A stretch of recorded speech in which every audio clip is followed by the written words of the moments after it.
द्वंद्व कहाँ तक पाला जाए, युद्ध कहाँ तक टाला जाए, तू भी है राणा का वंशज, फेंक जहाँ तक भाला जाए। दोस्तों नमस्कार, बहुत बहुत स्वागत RDX GS गुरु में। दोस्तों भारतीय संविधान पढ़ रहे हैं हम लोग। संविधान में एक नया चैप्टर शुरू करेंगे, संचित व आकस्मिक निधि। भारत की संचित निधि व आकस्मिक निधि शुरू करते हैं। चलिए, तो ये अनुच्छेद 266 में बताया गया है कि भारत एवं राज्यों के लिए एक संचित निधि की व्यवस्था की गई है। मतलब भारत और उसके राज्यों के लिए संचित निधि यानी कंसोलिडेटेड फंड ऑफ इंडिया की व्यवस्था की जाएगी। संचित निधि क्या होती है? भारत सरकार को प्राप्त सभी राजस्वों की निधि होती है। ये जो है भारत सरकार को जितने भी राजस्व प्राप्त होते हैं उनको जमा करने की निधि है, वो ऐसी निधि होती है। जैसे कौन कौन से राजस्व प्राप्त होते हैं वो देख लेते हैं। जैसे आयकर है, निगम कर है, सीमा शुल्क है, उत्पादन शुल्क है, ट्रेजरी शुल्क या ट्रेजरी बिल जारी करके लिया जाने वाला ऋण है। ट्रेजरी जारी करके, ट्रेजरी बिल वगैरह जारी करके भारत सरकार कुछ या राज्य सरकार कुछ ऋण लेते हैं, तो वो भी संचित निधि में जमा होते हैं।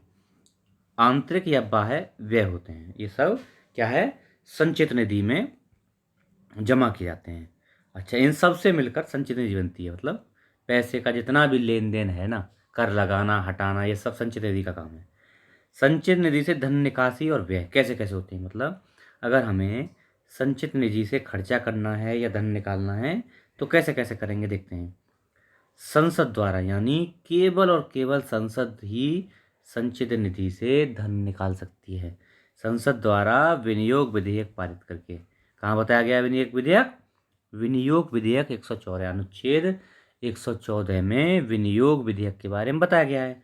और संसद विनियोग विधेयक पारित करेगी और उस जब संचित निधि से धन निकलेगा। इसके बाद क्या होगा?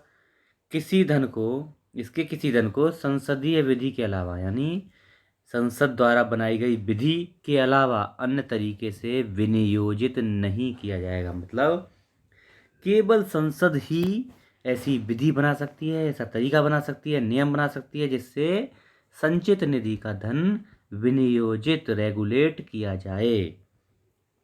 भारत की संचित निधि पर भारित व्यय, कौन कौन से व्यय भारत की संचित निधि पर होते हैं, देखते हैं कौन से। राष्ट्रपति, राज्यसभा के सभापति, उपसभापति, लोकसभा अध्यक्ष, उपाध्यक्ष, सुप्रीम कोर्ट के न्यायाधीशों के वेतन, भत्ते और पेंशन, ये सब इनके होते हैं। साथ ही कंट्रोलर, ऑडिटर जनरल यानी महानियंत्रक, लेखा परीक्षक के वेतन, भत्ते और पेंशन, तथा हाई कोर्ट के न्यायाधीशों की पेंशन। याद रखना, अगर हाई कोर्ट की तनख्वाह की बात करें यानी वेतन की बात करें तो कहाँ होगा? वो राज्य की संचित निधि पर पारित होगा। लेकिन अगर हाई कोर्ट के जजों की तनख्वाह कहाँ पे होगी, वेतन कहाँ पे होगा? हाई कोर्ट के जजों का वेतन राज्य की संचित निधि पर, और उनकी पेंशन जो होगी, यानी उनकी पेंशन हाई कोर्ट के जजों की पेंशन कहाँ पे? केंद्र की संचित निधि पर, भारत की संचित निधि पर भारित होती है। ध्यान रखना, बहुत इंपॉर्टेंट है ये। ऐसा ऋण जिसका दायित्व तो भारत सरकार पर हो या अन्य व्यय। मतलब अगर कोई ऐसा कोई ऋण लिया है भारत सरकार ने, जिसे देने के लिए भारत सरकार बाध्य हो, भारत सरकार के ऊपर दायित्व हो कि भारत सरकार को देना है, या ऐसा कोई अन्य खर्चा आ जाए जो भारत सरकार को खर्च करना हो, तो ये सब कहाँ है? भारत की संचित निधि पर भारित होंगे। अगला आता है अनुच्छेद 267। क्या बोलता है? भारत एवं राज्यों की आकस्मिक निधि, कंटिजेंसी फंड, यानी आकस्मिक निधि होगी कंटिजेंसी फंड ऑफ इंडिया, इसको बोलते हैं। कंटिजेंसी का मतलब होता है आकस्मिकता। आकस्मिकता मतलब अचानक पड़ने वाले खर्चे। मान लो संचित निधि में क्या है, पहले से प्लान होता है कि बजट बनाया भाई, इतने रुपए, इतने करोड़ रुपए का खर्चा आएगा तो संचित निधि से निकाल के खर्चा किया जाएगा। लेकिन मान लो कहीं कोई फ्लड आ गया, कोई भूकंप आ गया, या कोई आपदा जैसे कोरोना वायरस आ गया था, तो ऐसे जो इसके लिए जो खर्चे होंगे ना, आकस्मिक जो खर्चे आ जाएंगे अचानक सडनली, उन सब के लिए आकस्मिक निधि बनाई गई है। और ये किसके रेगुलेशन में होगी? ओनली राष्ट्रपति के रेगुलेशन में। कौन सी? अगर भारत की संचित निधि की बात करें तो राष्ट्रपति के नियंत्रण में, अगर राज्य की संचित निधि की बात करें तो राज्यपाल के नियंत्रण में। मतलब मान लो कोई ऐसी आपदा आ जाती है, मान लो कोई ऐसी आपदा आ जाती है कि अभी संचित निधि से, नहीं सॉरी, आकस्मिक निधि से व्यय करने की ज़रूरत है। तो अगर राज्य में ऐसी आपदा है, राज्य अगर हैंडल कर रहा है, तो उसको राज्यपाल से अनुमति लेकर वहाँ से राज्य सरकार पैसा निकाल सकती है और उसको खर्च कर सकती है। लेकिन इसे खर्च करने के बाद विधानमंडल में आपको अनुमोदन लेना पड़ेगा। ऐसे ही सेम केंद्र के लिए है।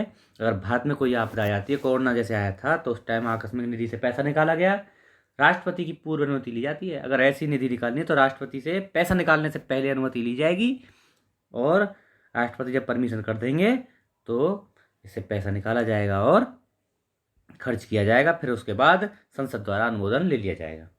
आकस्मिक निधि अधिनियम 1955 का, भारत शासन अधिनियम 1955 आकस्मिक अधिनियम था। 1955 आकस्मिक अधिनियम 1950 द्वारा इसका गठन किया गया। वित्त सचिव की देखरेख में यह काम करती है। मतलब इसका जो पूरा लेखा जोखा है, इसको कैसे रेगुलेट किया जाएगा, कैसे चलाई जाएगी, सुप्रीम अथॉरिटी तो राष्ट्रपति है, लेकिन देखरेख किसकी होगी? वित्त सचिव, भारत के वित्त सचिव की। किसी अप्रत्याशित व्यय, यानी वही सडन, जिसका कोई प्रत्याशित नहीं था, मतलब जिसकी कोई ऐसे नहीं था कि ये भी खर्चा आ सकता है, के लिए इससे धन निकासी, मतलब अग्रिम राष्ट्रपति द्वारा लिया जाता है। वही है, मैं बता दिया आपको, कोई अप्रत्याशित व्यय आ जाएगा तो उसके लिए अग्रिम राष्ट्रपति की अनुमति के बाद ही लिया जाएगा। बाद में संसद द्वारा इसका प्राधिकार ले लिया जाएगा, अनुमोदन कर दिया जाएगा।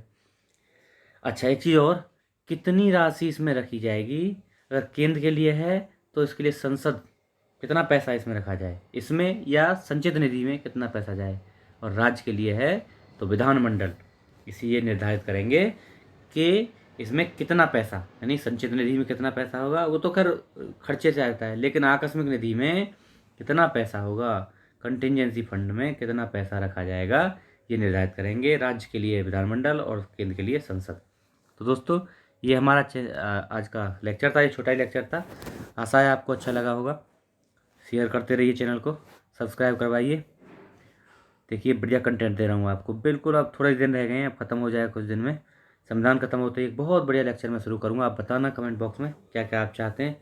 अभी और थोड़ा सा लगेगा, समय लगेगा। मैं सोच रहा हूँ अभी MCQ को थोड़ा बाद में कराऊँगा, पहले पूरा ख़त्म कर लेते हैं। ठीक है, okay, thank you so much.